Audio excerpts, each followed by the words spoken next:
Hello students, जैसा कि मैंने आप लोगों से वायदा किया था कि मैं कॉमन एरर के बाद आपके लिए एक अगला सेशन लेके आऊँगा फिल इन द ब्लैंक्स का, जो कि प्रोनाउन का होगा। तो मैं आपके सामने लेके हाजिर हूँ प्रोनाउन का अगला प्रैक्टिस सेशन, जो कि फिल इन द ब्लैंक्स का है।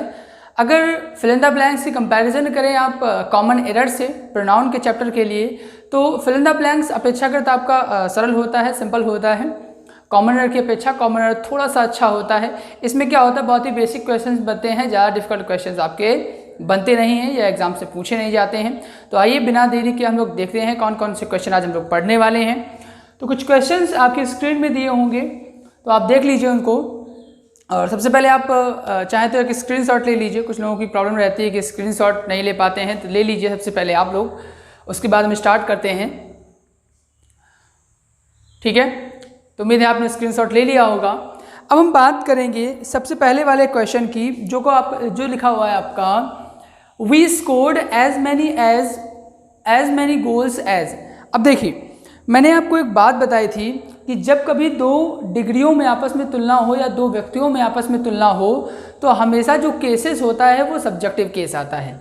जब कभी भी दो व्यक्तियों में आपस में कंपैरिजन की बात हो, तुलना की बात हो, वो चाहे पॉजिटिव डिग्री हो और चाहे आपकी कंपैरेटिव डिग्री हो, हमेशा जो आपका केस आता है वो कैसा आता है, आपका सब्जेक्टिव केस आता है। तो वही चीज़ यहाँ पर देखिए लिखा हुआ, we scored as many goals as. अब कह रहा है कि हमने भी उतने ही गोल्स स्कोर किए हैं, हमने भी उतने ही गोल किए हैं जितने कि उन्होंने। तो यहाँ देखिए भाई, पॉजिटिव डिग्री है, एज लिखा हुआ है। अब पॉजिटिव डिग्री है तो यहाँ जब दो लोगों के बीच तुलना हो रही है, तो यहाँ आपका सब्जेक्टिव केस आ गया। तो यहाँ भी क्या आएगा, आपका सब्जेक्टिव केस आएगा। अब आपको ऑप्शन देखने हैं, क्या दियर सब्जेक्टिव केस है? नहीं है। क्या दियर सब्जेक्टिव केस है? नहीं है। क्या देम सब्जेक्टिव केस है? नहीं है। तो आंसर आपका क्या हो जाएगा, ए आंसर हो जाएगा, दे।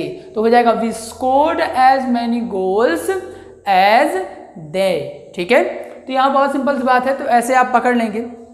फिल इन द ब्लैंक्स में आपको ये जानना बहुत जरूरी होता है कि कौन सा ऑप्शन नहीं होगा। भले आपको ये ना पता हो कि कौन सा ऑप्शन होगा, लेकिन आपको ये पता होना चाहिए कौन सा ऑप्शन नहीं होगा। अगर आप इस बात को याद रखते हैं, इस बात को समझ जाते हैं बेहतर तरीके से कि कौन सा ऑप्शन नहीं होगा, तो आप आसानी से उसमें इलेक्ट कर सकते हैं, आसानी से आप आंसर सही लगा सकते हैं। तो देखते हैं सेकंड नंबर, फिर से वही हम चीज़ अपनाएंगे। लिखा हुआ है आई एम 1 ईयर ओल्डर देन। कह रहा है कि मैं उससे 1 साल बड़ा हूँ। किससे बड़ा हूँ अब वो पता चलेगा यहाँ। अब देखिए यहाँ पर आपका क्या लिखा हुआ, आई लिखा हुआ है, कंपैरेटिव डिग्री की बात है। यहाँ देन लिखा हुआ है, ओल्डर लिखा हुआ है, तो आप समझ जाए कंपैरेटिव डिग्री है। अब यहाँ भी कह रहा है कि मैं किसी दूसरा पर्सन कोई होगा, तो कह रहे हैं मैं उससे 1 साल बड़ा हूँ। तो यहाँ भी तुलना कितने लोगों के बीच है, 2 लोगों के बीच है। तो ऑफकोर्स यहाँ पर क्या आएगा, आपका सब्जेक्टिव केस आएगा। तो अब देख लीजिए, हिम सब्जेक्टिव केस होता है क्या? नहीं होता है। हर सब्जेक्टिव केस होता है क्या? नहीं होता। बोलते जाया करिए, ठीक है, जहाँ भी बैठे हैं आप लोग।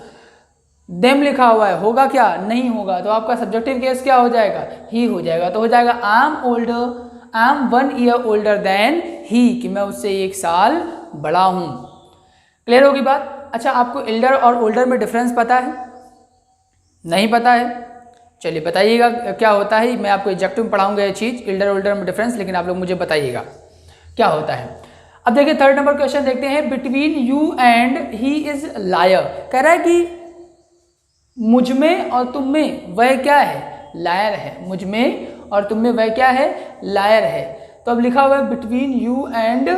अब यहाँ पर्टिकुलर देखिए, अब अगर आप देखें अच्छे तरीके से, तो लिखा हुआ है mine, me, I and my self. तो यहाँ जो आपका आएगा, हम सबको पता है कि मैंने ऑब्जेक्टिव केस आपको पढ़ाया था, उससे मैंने कुछ वर्ड बताए थे आपको, बिटवीन, लेट, और कोई भी प्रेपोजिशन और वर्ब आ जाए, बट, एक्सेप्ट, ऐसे मैंने वर्ड लिखाए थे आपको कि इनके बाद आने वाला केस हमेशा कैसा होता है? हमेशा ऑब्जेक्टिव केस होता है।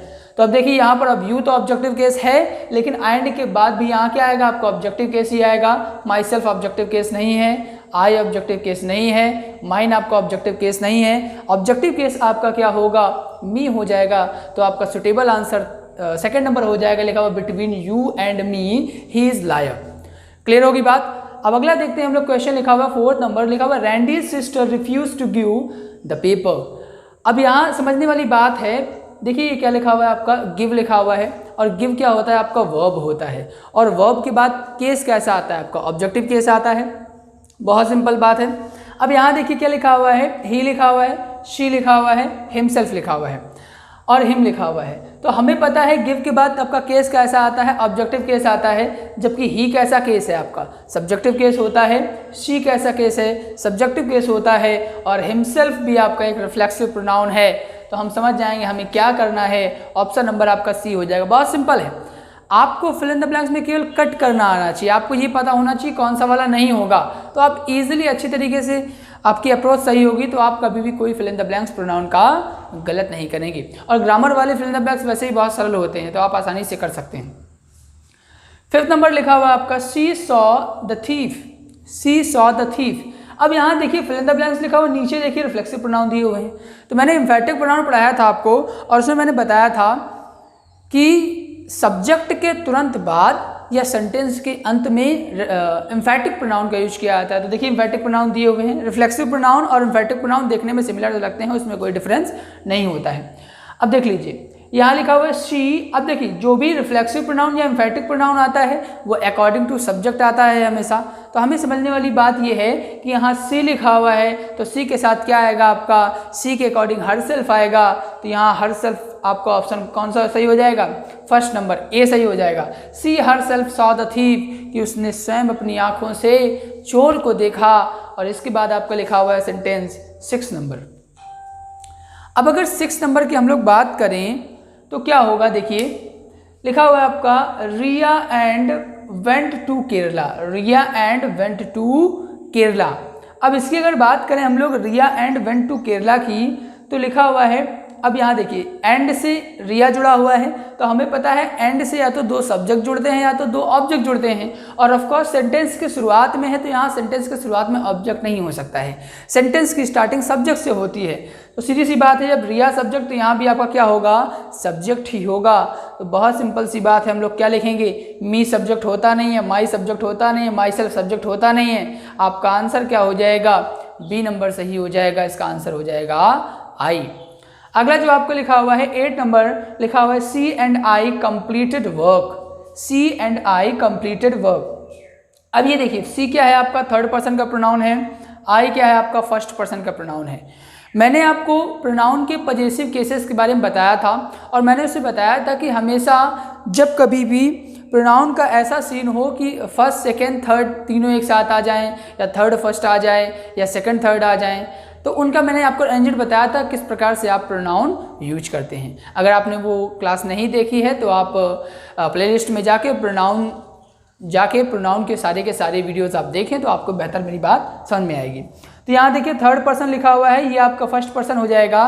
तो मैंने बताया था अगर आपको फर्स्ट मिल जाता है प्रोनाउन के रूप में, तो आप फर्स्ट के अकॉर्डिंग ये लगाते हैं, और फर्स्ट में क्या लगाते हैं आप, आर लगाते हैं। तो देखिए सी एंड आई, यहाँ आपको फर्स्ट पर्सन का प्रोनाउन मिल गया आई, तो आप क्या लगा देंगे, सीधे सीधे बिना कुछ सोचे समझे आप आर लगा देंगे, और कुछ नहीं आ सकता है। इसके बाद लिखा हुआ है आपका लिखा हुआ है 8 number, Seema is the made I have employed, कि सीमा वही मेड है जिसको मैंने नौकरी दी थी।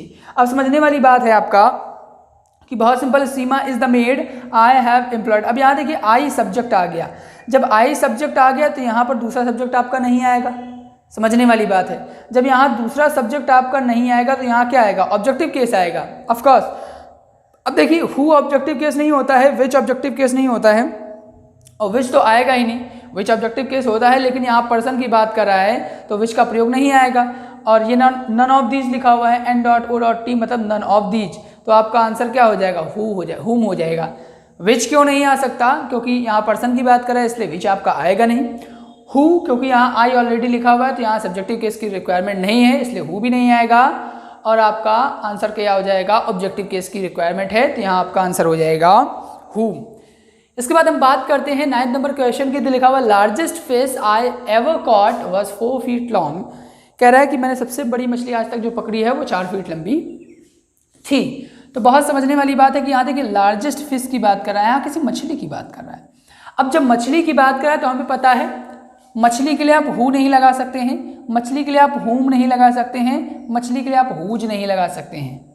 इतना आपको पता होगा, क्योंकि ये तीनों पर्सन के लिए आते हैं। और सीधी सी बात, जब 3 ऑप्शन गलत हो गए तो आपका ऑप्शन सही कौन सा होगा? चौथा वाला सही होगा। ये एक बेसिक तरीका होता है करने का फिल इन द ब्लैंक्स।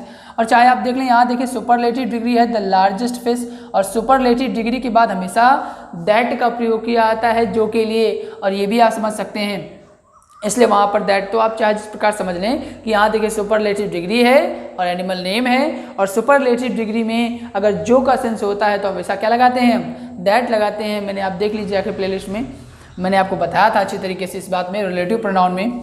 अब देखते हैं 10 नंबर लिखा हुआ है the king gave her medal, king ने उसको मेडल दिया। अब देखिए द किंग के बाद तुरंत एम्फेटिक प्रोनाउन आएगा आपका कि किंग ने स्वयं, राजा ने स्वयं उसको क्या दिया? मेडल दिया। अब यहाँ एम्फेटिक प्रोनाउन की रिक्वायरमेंट है, दिस नो प्रॉब्लम। अब एम्फेटिक प्रोनाउन किसके अकॉर्डिंग आएगा? Subject according. सब्जेक्ट क्या है? किंग। किंग कैसा सब्जेक्ट है? सिंगुलर की प्लूरल? ऑफ कोर्स कैसा है आपका? सिंगुलर ही है।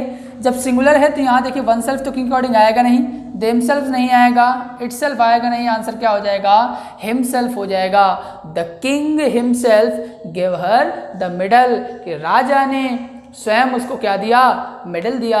अगला लिखा हुआ है 11 number question the princess was asked to choose a husband for. अब यहाँ समझने वाले कि प्रिंसेस से कहा गया, पूछा गया एक हस्बैंड चूज करने का कि आप स्वयं ही भैया अपना हस्बैंड चूज कर लो। पहले होता था ना भाई, उसी अकॉर्डिंग। अब यहाँ देखिए प्रिंसेस लिखा हुआ है the princess was asked to choose a husband for.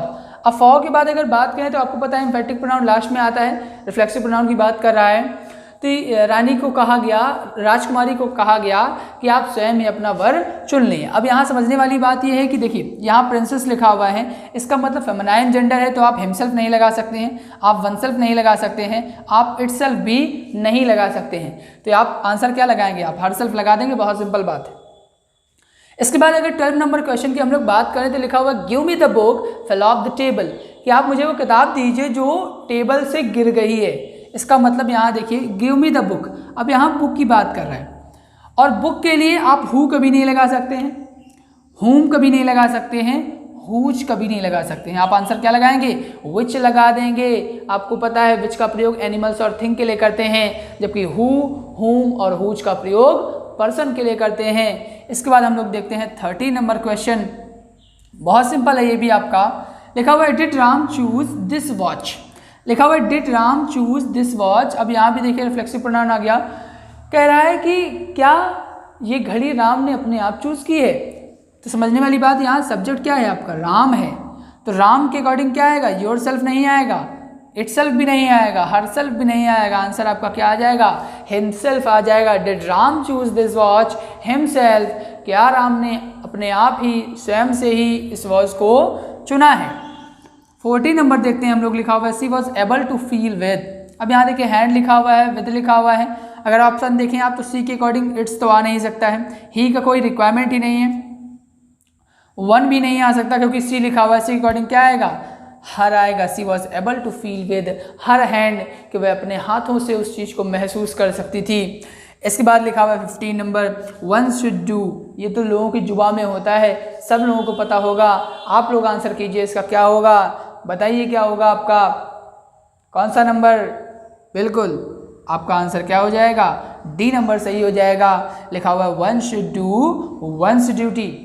इसके बाद लिखा हुआ है 16 नंबर, लिखा हुआ है some women wear saris but do not. तो यहाँ कहने का सेंस ये है कि कुछ महिलाएं क्या करती हैं? साड़ी पहनती हैं, और कुछ महिलाएं साड़ी नहीं पहनती हैं। ये सिंपल सी बात है। तो यहाँ जब सम आ रहा है तो आप हिंदी निकाल के देंगे तो यहाँ भी सम का ही सेंस आएगा, कुछ महिलाएं पहनती साड़ी और कुछ महिलाएं साड़ी नहीं पहनती हैं। तो फ्यू आने से रहा, मैनी आने से रहा, अदर्स आने से रहा।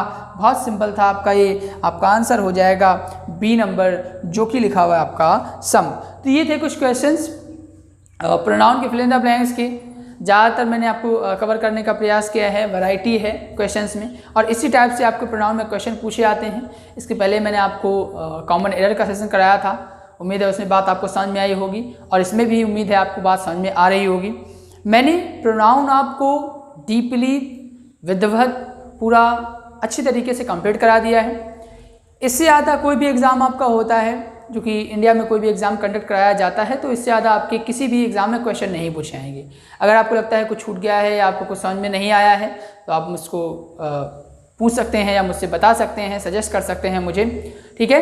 लेकिन मुझे नहीं लगता कि इससे ज़्यादा आपके एग्ज़ाम से पूछा जाएगा। तो उम्मीद है आपको मेरी बात समझ में आ रही होगी। That's it from my side. Thank you for watching this video. Stay tuned and stay safe.